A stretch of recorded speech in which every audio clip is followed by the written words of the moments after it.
Yo, what is up guys? Rebellious Greaser here, and today we're going to be doing a 6-week review on the beloved Iron Rangers. Now, in the south, we are having winter storms coming in and out. It's a mess. But I figured that'd be a good opportunity for me to do a review on the Iron Rangers and seeing how they're holding up during the winter time. Now one we've got here, it's laced up. That one's really just for looks, so that way you can see the overall looks of it, aesthetics, whatever you want to say, 6 weeks in. Now, this one right here is going to be the one that we're going to get into the nitty gritties of because it has no laces on it, and we can get inside the tongue and look at how that's wearing in. Because, once again, a lot of people's concerns are how that is just bare metal eyelets, and it could be digging into the leather and potentially making holes. So, basically, let's get into today's video.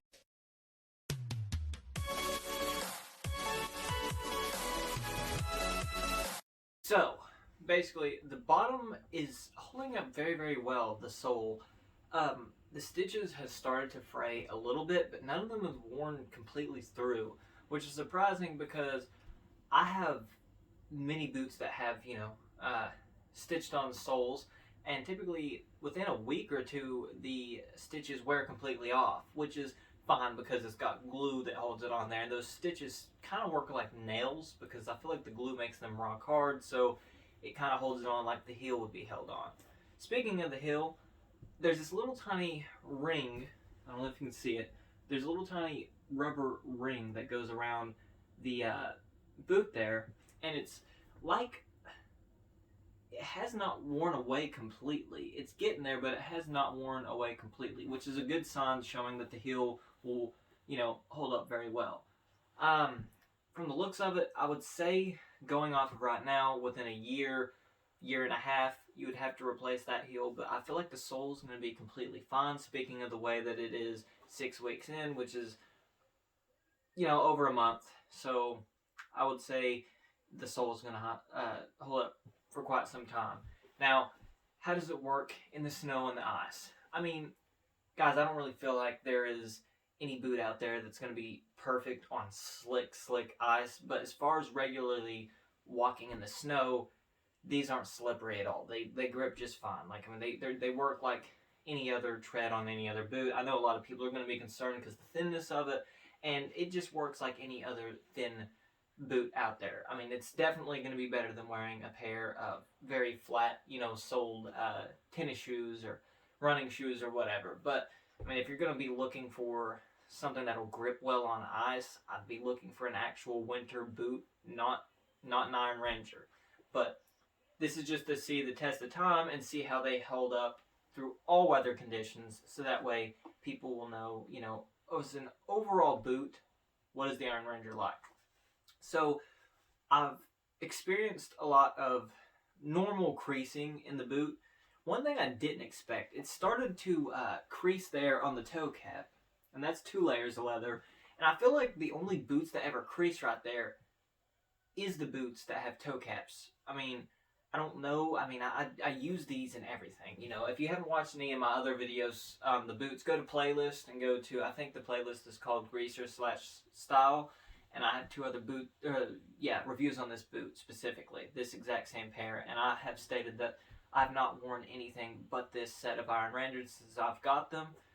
It's still going like that. I'm still only wearing my Iron Rangers out every single day. So that way everyone gets the most raw, basic overall review of the boots. So that way they know what it's going to be like to invest in a pair of $300 boots and have them, as your only boots, if that was to be the case. If not, then you know how tough these things really, really are. But if you're going to get these, I do suggest rotating your shoes. I mean, everyone suggests rotating your shoes. A lot of people say have more than one pair of shoes or whatever.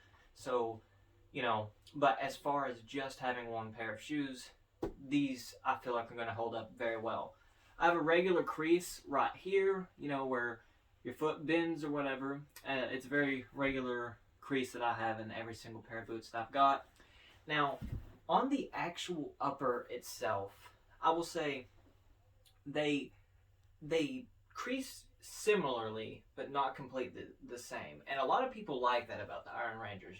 One boot, I mean, no boot looks the same. Now, it's not going to look like you have two completely different pair of boots on, but they both have their own character, you know, the whole own story thing to the boots, and I think it speaks well. You know, I've got basic scuffing on the toe cap, but I've noticed that because, I mean, when I walk, I'm not bad for dragging my feet, but I don't pick my feet up very high.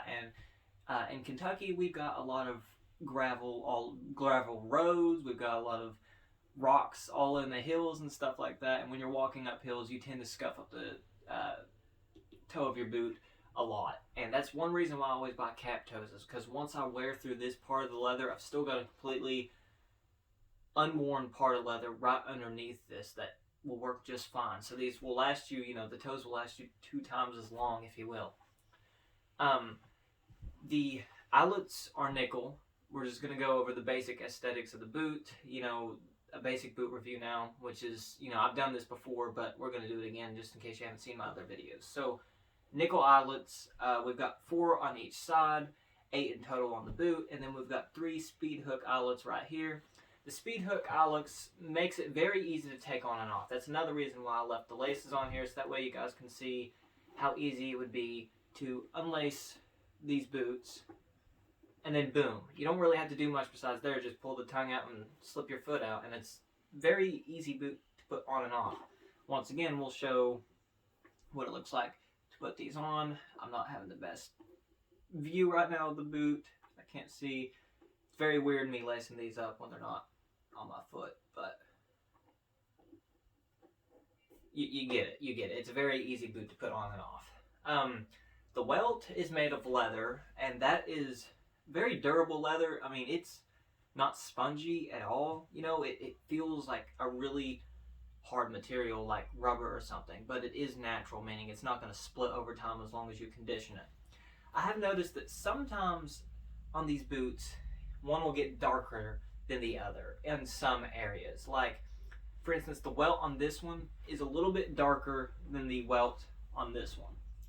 Now, that could have been a product that I put on these in the past video, the last video I did on these, and maybe I put more on the welt on the other. I'll have to go back and look at that video and see if that is the case. But if not, then maybe, you know, I don't know. Maybe that's just the leather. I don't know. But I mean, I guess that's what you get when you pay for handmade boots. There is going to be little imperfections, but once again, handmade boots is a very, very good quality boot. Even if there is little imperfections, it's nothing that's going to affect the quality of the boot.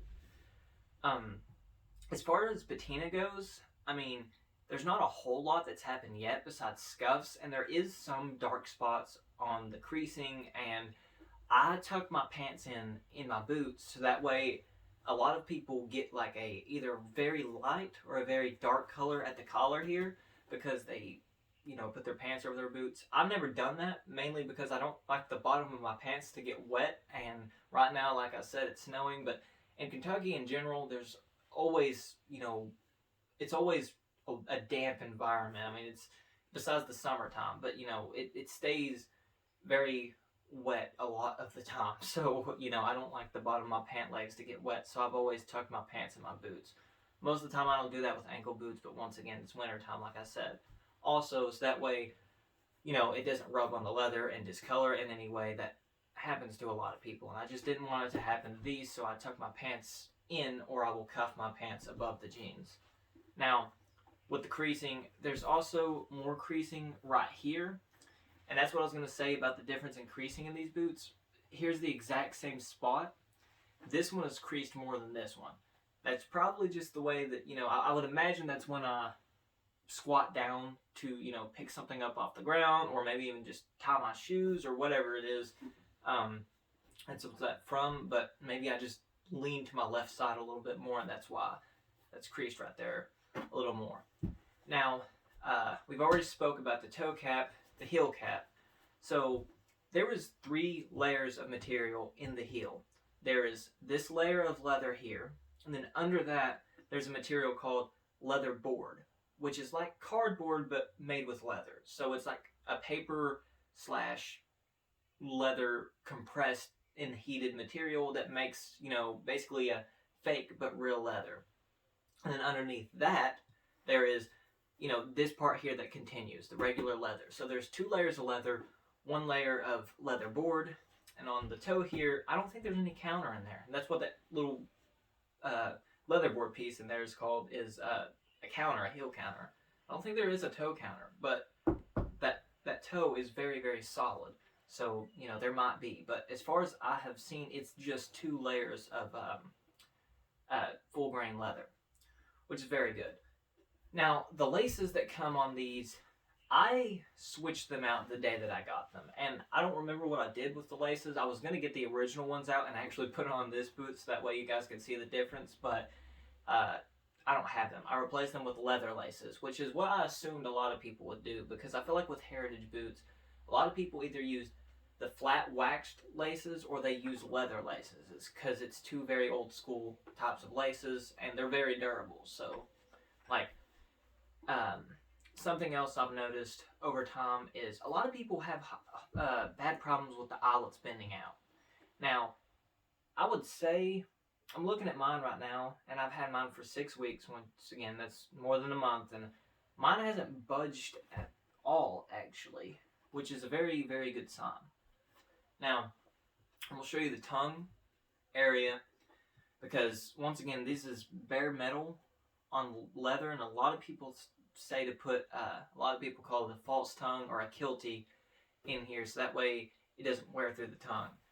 I do somewhat see what they're talking about when they say that, because if you look, you will see little dark rings on there, and those pieces, those little dark rings, are thinner than the rest, meaning that metal is somewhat wearing through the tongue. I don't think it's going to happen like very soon. Right now it just seems like little indentions, but if you're, you know, say 10, 15 years down the line, maybe it might. Maybe do put some kilties in there, or false tongues, or whatever it is that you call them. But anyways, that is my review of the Redwing Iron Rangers. If you liked the video, drop me a like and give me a comment, give me a subscription. I would love to see my channel grow a little bit more than it already has. I decided to do another video on these because I said I was going to do another video on these last week. I didn't end up getting to it fast enough, so I figured, you know what, I'm going to try to do 2 Iron Ranger boot videos this week. So once again, like, comment, subscribe. Thank you guys for watching my